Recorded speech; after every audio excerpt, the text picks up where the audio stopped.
Halo guys, apa kabar kalian? Semoga kalian selalu sehat dan selalu dalam lindungan Tuhan. Film yang akan Mimin review kali ini berjudul Dokudu yang dirilis tahun 2011. Film ini dibintangi oleh Mas Babu sebagai Ajay Kumar, Samantha Akineni sebagai Prasanti, Prakash Raj sebagai Sangkar Narayan, dan Sonu Sood sebagai Don Nayak. Dan tanpa basa-basi lagi, inilah alur ceritanya. Cerita bermula dengan memperlihatkan Sangkar Narayan yang resmi menjadi MLA dalam ranah politik NT Ramarao. Sangkar merupakan sosok yang jujur, independen, selalu mengabdi dan menjadi malaikat bagi rakyat miskin, sehingga masyarakat menganggapnya seperti dewa.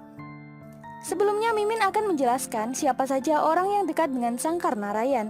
Ini adalah Satyam, adik laki-laki Sangkar Narayan, yang ini adalah Shivayah, tangan kanan Sangkar sekaligus pemuja Sangkar yang tentunya sangat setia. Yang ini adalah Ganesh, kerabat dekat Sangkar, dan satu lagi Meka Narasingrao. Dia juga pengikut politik Sangkar Narayan. Sangkar sudah ditinggal istrinya, tapi dia dikaruniai anak laki-laki tampan yang bernama Ajay Kumar.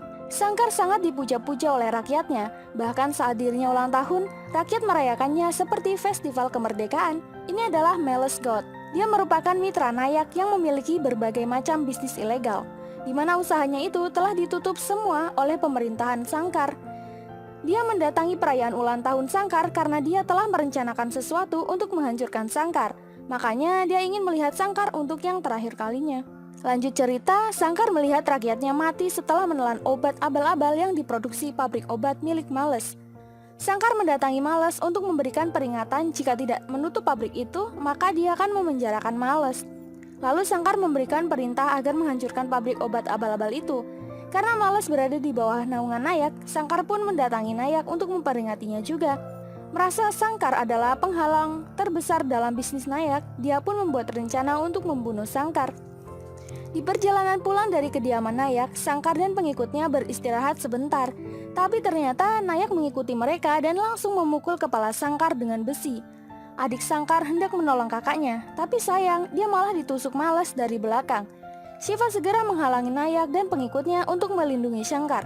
Sedangkan Satyam, dia segera membawa kakaknya ke mobil untuk segera pergi ke rumah sakit. Namun sayangnya Ganesh berkhianat. Dia mengambil alih setir truk dan menabrak mobil mereka hingga jatuh ke jurang. Untungnya Sangkar selamat walaupun adiknya meninggal. Dia dibantu penduduk sekitar untuk dibawa ke rumah sakit dan koma.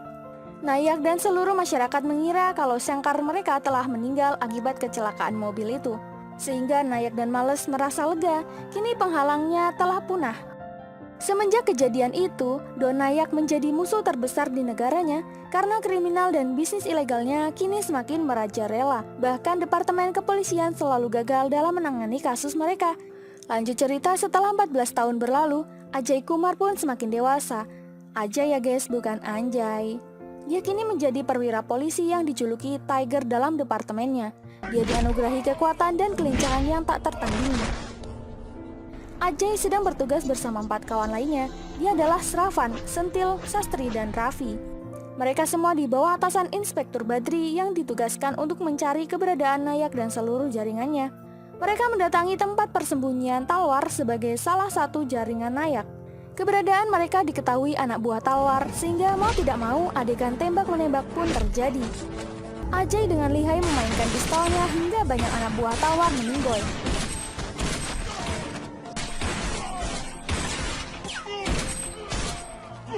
Tapi sialnya, Ajay tidak sengaja menembak pantat Inspektur Badri. Dan akhirnya Ajay pun bisa melumpuhkan mereka semua.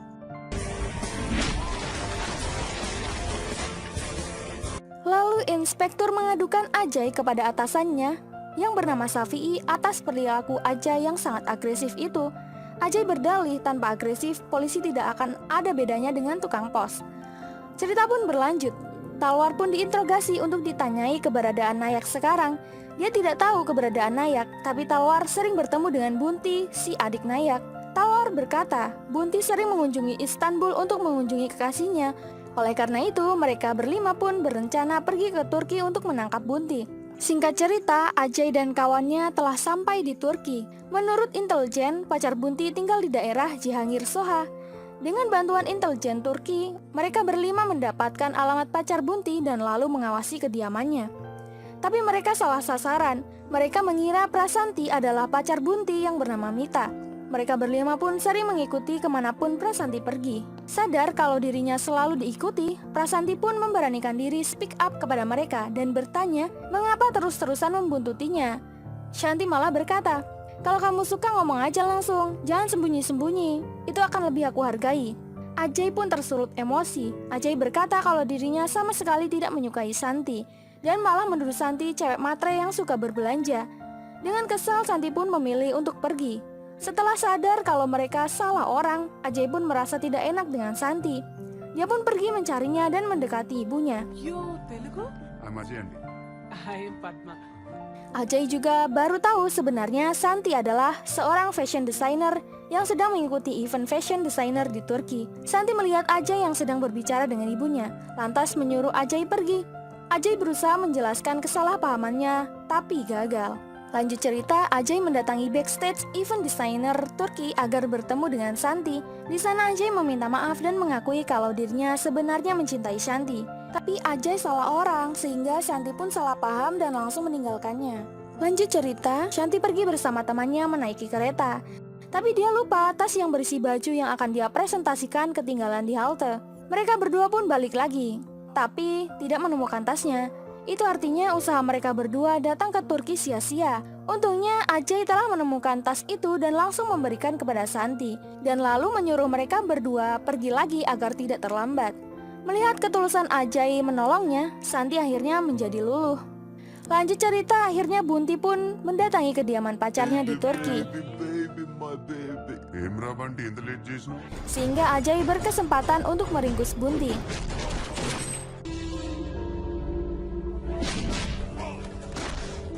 Ajay berhasil mendapatkan Bunti dan lalu menghubungi Nayak untuk memancing agar Nayak segera menghampirinya.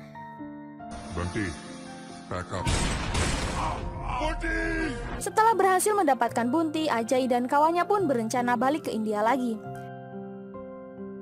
Di sisi lain, Nayak mengira Bunti telah mati di tangan Ajay, sehingga dia berencana akan balas dendam. Scene pun berpindah. Setelah 14 tahun pindah rumah dan koma, akhirnya Sankar Narayan tersadar. Tapi dokter memperingati Ajay untuk tetap menjaga kestabilan hormon bahagia dan hormon sedih ayahnya.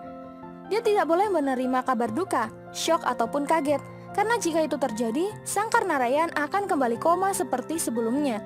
Semua anggota keluarga pun mengadakan rapat. Mereka bingung bagaimana cara mereka menjelaskan kepada Sankar apa yang terjadi selama ini. Satyam adik kandungnya telah mati dan orang-orang terdekatnya dulu telah berkhianat. Jika itu semua diketahui Sankar, dia pasti akan syok dan kembali koma. Di sisi lain, rumah mereka telah dijual untuk pindah ke tempat yang lebih aman. Kemudian Ajay mencari ide untuk membahagiakan ayahnya. Mereka harus kembali ke rumah yang dulu dan membuat suasana seperti sedia kala.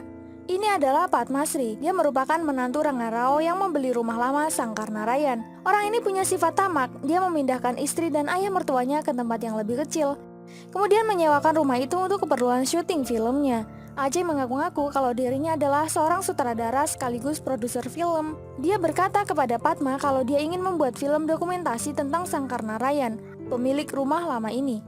Karena itu Ajay harus tinggal di rumah ini untuk keperluan filmnya. Dan yang akan menjadi pemeran utama dalam film Ajay adalah Padma Sri. Oleh karena itu, Padma Sri pasti mengizinkannya. Lalu Ajay dan rekannya pun mengubah suasana rumah menjadi seperti dulu kala untuk menyenangkan ayahnya. Dia juga memasang CCTV di semua sudut rumah dan menyiapkan rencana secara matang.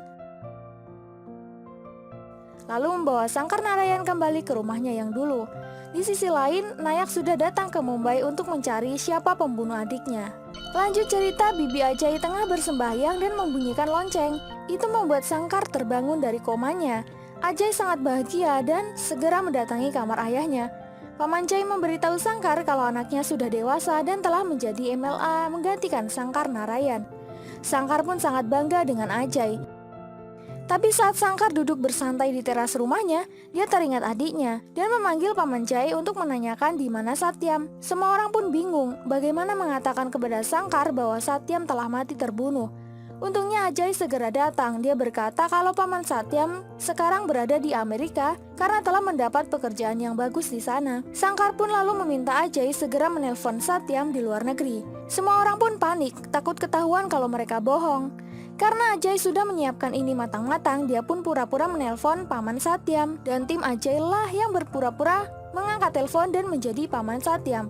Lalu Sangkar menanyakan di mana Ganesh, Shiva, dan Meka. Ajay berbohong lagi kepada ayahnya dan mengatakan jika ayah siuman maka mereka bernadar akan berjalan ke Kashi untuk berdoa di sana. Lalu kehidupan keluarga mereka penuh sandiwara hanya untuk menyenangkan Sangkar Narayan. Untuk sekedar pengetahuan aja guys, Kashi adalah tempat suci agama Hindu. Seperti kalau dalam Islam, Kashi itu adalah Makkahnya orang Hindu. Lanjut cerita, Nayak sedang emosi melihat berita penggerebekan bisnis ilegal dan kriminal dari jaringannya yang dilakukan polisi. Nayak yakin bahwa pelakunya tak lain adalah polisi yang sama yang telah membunuh Bunti. Karena yang dia tahu adiknya itu sudah mati. Sehingga dia menyuruh seorang polisi merekam pembicaraan Departemen Kepolisian untuk mencari tahu siapa dalang semua ini. Kebetulan komisaris menelpon Ajay untuk membahas informasi yang didapatkan dari Bunti tentang keberadaan jaringan Nayak untuk dioperasi. Komisaris juga menanyakan tentang kabar ayah Ajay sekarang, dan pembicaraan itu tentunya sudah didengar semua oleh Nayak. Lantas Nayak menelpon Ajay dan mengirim video bahwa komisarisnya telah ditangkap. Jika ingin komisaris tetap hidup, maka Ajay harus segera datang dan membawa Bunti ke Mumbai. Ajay pun segera terbang ke Mumbai. Setelah itu dia menuju tempat yang ditentukan Don Nayak. Setelah mereka berdua bertemu, Nayak berkata, "Beraninya kamu berurusan dengan Don Nayak. Kamu gak tahu ya, aku telah mengecam 26 bom, membunuh 24 perwira polisi, dan 113 kasus kriminal lainnya. Interpol 13 negara telah mencariku dan tak satu pun yang bisa menyentuhku. Apalagi hanya polisi ecek-ecek seperti kamu. Cepat serahkan adikku." Ajay dengan santai menjawab, "Hai Bingsit, aku datang ke sini bukan untuk menyerahkan adikmu, tapi untuk menangkapmu. Lu nggak tahu gue udah nangkap 46 kepala gangster dan semuanya itu hanya dalam rentan waktu 5 tahun aja." Nayak berkata, "Nggak usah banyak cincong, cepat kembalikan adikku, karena komisaris ada di tanganku." Ternyata tanpa sepengetahuan Nayak, Ajay sudah lebih dulu menyelamatkan komisaris dengan mengingat lokasi video yang dia kirimkan waktu itu. Ya. Got it. Lalu adegan tembak-menembak khas satu lawan banyak pun tak terelakkan. Bunti berhasil lolos, tapi komisaris terancam nyawanya jika Ajay menembak Nayak. Komisaris berkata kepada Ajay, polisi tidak boleh tunduk kepada penjahat. Ajay tidak mendengarkannya dan malah menurunkan senjata agar komisaris selamat. Tapi komisaris polisi malah membunuh dirinya sendiri, dan kesempatan itu digunakan Nayak untuk kabur. Sebelum meninggal, komisaris polisi berpesan, Ajay harus bisa menghentikan kejahatan yang dilakukan Don Nayak dan seluruh jaringannya. Lanjut cerita, Nayak, Kodir, dan Bunti segera kabur menaiki kereta. Ajay pun segera mengejar mereka bertiga. Sayangnya Bunti agak lambat, sehingga Ajay memukulnya dan membuat Bunti jatuh. Saat Ajay hendak menghampiri Bunti, seseorang memukul Ajay dari belakang. Kesempatan itu diambil Bunti untuk kabur, tapi dia malah tertabrak kereta hingga meninggoy. Ternyata yang memukul Ajay adalah Paman Shiva. Paman Shiva tidak tahu kalau Ajay adalah anak Shankar, tapi setelah tahu kalau Ajay adalah anak Shankar, Paman Shiva langsung menyesal dan minta maaf. Ajay mengira Paman Shiva kini menjadi antek Nayak karena telah menyelamatkan Bunti. Ternyata Paman Shiva hanya mencari Bunti untuk memancing Nayak mendatanginya dan segera membunuh Nayak. Karena Nayak telah menyebabkan Sangkar Narayan mati. Lalu Paman Shiva diberitahu bahwa Sangkar Narayan belum meninggal, dia selamat. Tapi dia tidak boleh mendengar berita kesedihan yang membuatnya syok, karena akan membahayakan kondisinya. Paman Shiva pun sangat senang karena langsung diantar ke rumah untuk tinggal bersama Sangkar Narayan kembali. అందరూ బాగానే ఉన్నారుగా? Sedangkan Don Nayak ini ketakutan dan harus bersembunyi di rumah tengah hutan milik Kulbabu saudara Kodir. Lanjut cerita, setelah diberitahu Paman Shiva siapa saja orang yang telah berani mengkhianati ayahnya, Ajay lantas membuat rencana membalas dendam orang-orang itu. Mereka adalah Meka Narasingrao. Dia orang terdekat Sangkar yang diam-diam bekerja sama dengan Nayak untuk menggantikan posisi Sangkar sebagai MLA di daerahnya. Pengkhianat kedua adalah Ganesh. Dia kini menjadi penggusur pemukiman untuk proyek Nayak. Dia merampas tanah dan selalu lolos menghadapi 13 kasus pembunuhan. Yang ketiga adalah Maleskot. Dialah ketua mitra dari bisnis kriminal yang sering berkoneksi dengan Nayak. Target yang keempat adalah kedua putra Maleskot. Yang kelima adalah Venu. Dia adalah saudara Meka Narasingrao. Karena Venu sangat berambisi ingin menjadi artis, Ajay bisa memanfaatkan Venu dan membodohinya. Lanjut cerita, Ajay dan kawannya pura-pura sedang membuat film. Ajay merasa emosi karena pemeran utamanya susah diatur dan selalu tidak pas dengan mimik wajah. Lalu Venu datang menggantikan pemeran utama tersebut. Ajay dan seluruh kru memuji akting Venu dan lalu menawari Venu agar menggantikan pemeran utama dalam filmnya. Lanjut cerita, untuk melancarkan aksinya, Raffi datang dan berpura-pura mengabari bahwa produser film kini mundur karena Ajay seenaknya menggantikan peran utamanya. Itu berarti tidak ada yang membiayai proyek filmnya lagi. Sastri lalu memberi masukan sandiwara dan berkata kalau paman Ajay, Singapura Rajeswara Rao, adalah seorang mafia tanah. Dia ingin menjual tanah granitnya di Bellary. Jika Ajay berhasil menjualnya, maka Ajay akan mendapat komisi dan bisa melanjutkan kembali filmnya. Tapi Ajay bingung di mana dia bisa mendapatkan pembeli. Venu pun menyarankan Ajay menjual tanah pamannya kepada saudaranya yang tak lain adalah Meka Narasing Rao. Venu akan berbicara kepada saudaranya itu agar mau membelinya. Karena Ajay dan kawannya membutuhkan peran Singapura Rajeswara Rao, dia pun menjadikan Padma Sri sebagai peran tersebut. Dengan embel-embel gaji 2 kali lipat, Padma Sri tentu saja mau, di mana konsep film kali ini adalah reality show yang berjudul Tanah yang Berhadapan dengan Mafia, di mana karakter Padma Sri adalah seorang mafia tersebut. Singkat cerita, Ajay pergi ke klub untuk bertemu dengan Venu dan Meka, dan Venu pun terlihat sudah sampai di sana.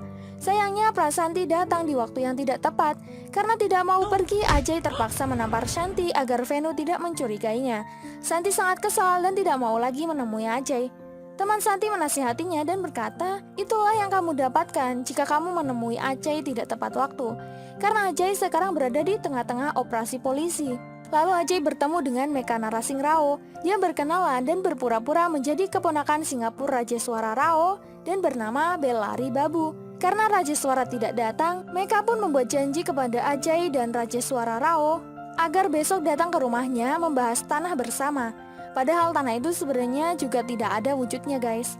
Lanjut cerita, Padma Sri yang berperan sebagai Singapura Rajeswara Rao pun telah tiba di kediaman Meka. Meka mempersilahkan duduk dan memperkenalkan semua rekannya. Dan semua orang-orang itu tak lain adalah target yang akan dihabisi oleh Ajay. Tak berlama-lama, Ajay menjelaskan maksud kedatangan mereka berdua. Dia berkata kalau pamannya itu hendak membangun hotel bintang 7 dan membutuhkan uang cash. Makanya dia hendak menjual tanah granit seluas 200 hektar di Bellary. Rajeswar KW menambahkan kalau tanah itu di pasaran mencapai 17 crore, tapi dia menawarkan kepada mereka menjadi 13 crore aja. Rajeswar menginginkan uang terlebih dahulu sebelum memberikan dokumen tanahnya, dan mereka pun menyepakatinya. Di sisi lain, Kodir menyamar sebagai polisi untuk mencari tahu profil polisi yang telah berani mengganggu Nayak. Dan singkat cerita, Kodir yang telah berhasil mencuri dokumen kepolisian langsung menjelaskan profil Ajay dan tim kepada Nayak. Kul Babu kaget setelah melihat foto Ajay dan lalu memperingati Nayak untuk tidak lagi berurusan dengannya. Jika tidak, Nayak akan hancur. Nayak tak menghiraukannya dan lalu menelpon Malas. Nayak berkata, seorang polisi telah berani membuatku kabur dari Hyderabad. Tapi aku bentar lagi akan kembali ke Hyderabad dalam waktu dekat. Kamu harus mencari tahu tentang dia, dan aku akan segera mengirimkan foto polisi itu.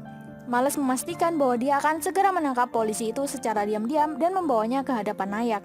Salahnya mereka menyuruh Kul Babu mengirimkan foto Ajay kepada Malas. Karena Kul Babu kesal dengan Nayak, dia mengubah foto Ajay dengan foto pria lain. Lanjut cerita, untuk memastikan kebenaran tanah milik Singapura Rajeswara Rao, Ganesha diperintahkan menelpon temannya di Bellary untuk mengecek kebenaran tanah seluas 200 hektar itu. Karena Ajay dan tim sudah menyadap rumah Meka, dia mendengar percakapan antara Ganesh dan temannya di Bellary. Takut rencana bohong mereka terbongkar, Ajay lalu membuntuti Ganesh untuk membungkamnya. Ganesh berhenti di parkiran mall. Ajay segera menghampirinya. Ganesh langsung menghubungi telepon rumah Malas untuk memberi kabar bahwa Singapura Rajeswara Rao itu telah menipu mereka. Untungnya yang mengangkat adalah Venu, dan Venu tidak mau memberikan telepon itu kepada Malas. Dalam keadaan genting itu, Prasanti malah datang lagi di waktu yang tidak tepat. Ganesh terkejut setelah melihat dan mendengar pembicaraan Shanti kalau Ajay adalah polisi, sehingga dia menodongkan pistol kepadanya. Lalu Ganesh kabur, tapi dia malah pergi ke lantai paling atas. Ajay berkesempatan mengunci pintu agar Ganesh tidak bisa kabur darinya lagi. Ajay lantas menghajar Ganesh habis-habisan hingga Ganesh tak sengaja jatuh dari gedung paling atas. Anak Males bernama Dines kaget melihat Ganesh jatuh karena Ajay. Makanya Dines langsung disergap tim polisi Ajay untuk membungkam mulutnya. Lanjut cerita, Ajay dan timnya membuat sandiwara lagi di rumahnya. Sangkar melihat Ajay tegang dan menanyakan apa yang terjadi. Dengan sedikit ragu dan takut jika ayahnya syok, Ajay berkata bahwa Ganesh mengalami kecelakaan setelah pulang dari Kasi. Sangkar pun meminta kepada anaknya agar segera mengantarnya ke rumah sakit untuk menjenguk Ganesh. Di rumah sakit, Sastri berpura-pura menjadi perawat dan menyuruh Meka serta Males menunggu di luar karena dokter senior memanggil mereka. Setelah memastikan Meka dan Males tidak ada di sana, Ajay dan ayahnya mendatangi tempat Ganesh.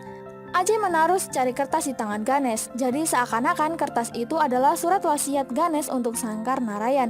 Surat itu mengatakan, Sangkar Narayan, aku tahu kamu pasti akan datang. Aku tidak tahan dengan penderitaan ini, jadi tolong lepaskan alat bantu nafasku agar aku bisa mengakhiri penderitaanku ini. Aku akan mati dengan tenang jika dirimu mau melakukannya. Lalu dengan terpaksa, Sangkar pun melepaskan alat bantu nafas Ganesh. Tak lama Ganesh mati, Sangkar Narayan pun pulang. Merasa terlalu lama menunggu dan tak kunjung dipanggil dokter senior, Meka dan Males mendatangi ruang Ganesh kembali. Tapi mereka terkejut setelah melihat Ganesh mereka telah terbujur kaku. Lanjut cerita, di rumah saudara Sangkar keceplosan dengan mengatakan kalau Ajay adalah seorang polisi. Semua orang pun terkejut, tapi paman segera menjelaskan kalau yang dimaksud polisi olehnya itu adalah ayah pacar Ajay. Sangkar pun bahagia, dia lalu meminta Ajay segera menemukan pacar Ajay dengan ayahnya itu. Ajay pun tidak bisa menolak. Ajay lalu bingung harus bagaimana. Tapi para bibinya menasihati Ajay agar Ajay segera menikah, karena kebahagiaan sejati Sangkar adalah melihat Ajay menikah. Terpaksa Ajay pun mendatangi kediaman Prasanti, dan ternyata Prasanti adalah anak Inspektur Badri. Awalnya inspektur menolak lamaran Ajay, tapi setelah mendengar pernyataan Prasanti kalau dia hanya ingin menikahi Ajay, Inspektur Badri mau tidak mau menyetujuinya.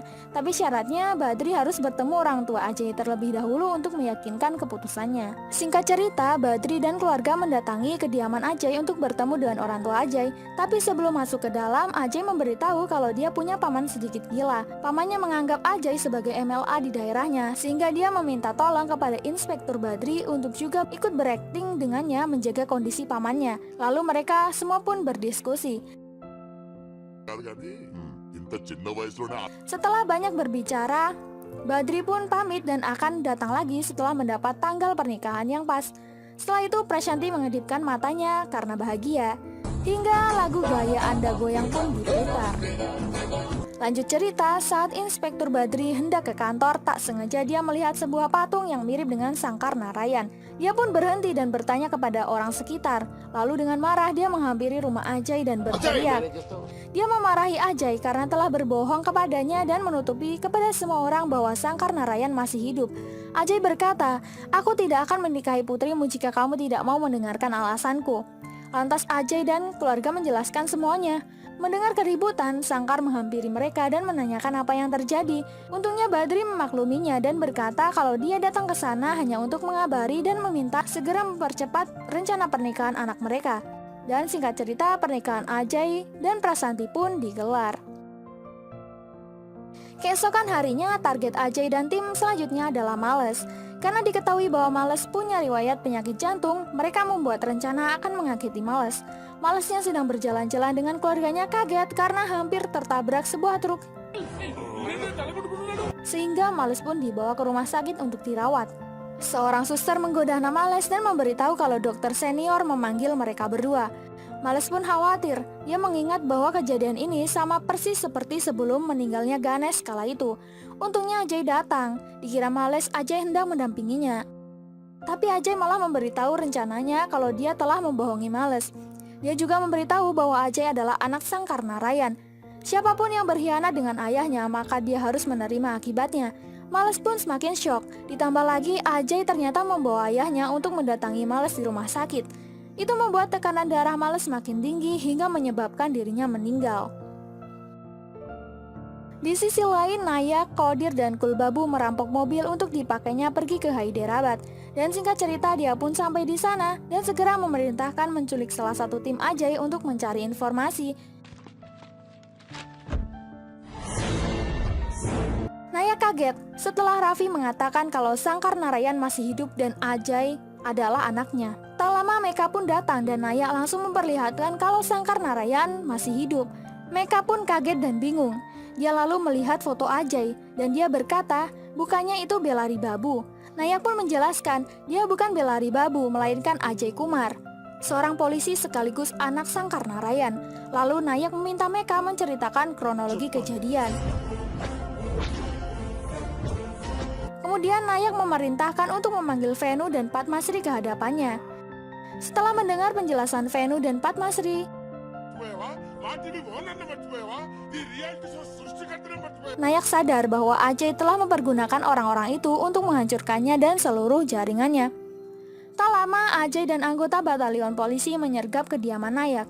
Polisi memerintahkan agar Nayak segera menyerahkan diri, tapi Kodir mengancam kepolisian akan membunuh Raffi. Ajay dengan sigap menembak kepala Kodir hingga koide. Lalu adegan tembak menembak pun tak terelakkan. Meka ketakutan dan langsung menyerahkan diri ke polisi agar tidak ditembak mati. Tapi Nayak malah menembak Meka dari belakang. Sayangnya Nayak berhasil kabur. Ajay lalu mengikuti Nayak yang digiring bodyguardnya. Ajay menghabisi bodyguard Nayak hingga tak tersisa satu pun. Nayak pun terpojok dan mau tidak mau dia harus melawan Ajay sendirian. Ajay mengalahkan Nayak dan Nayak memohon ampun kepada Ajay, tapi Ajay tetap memukulnya.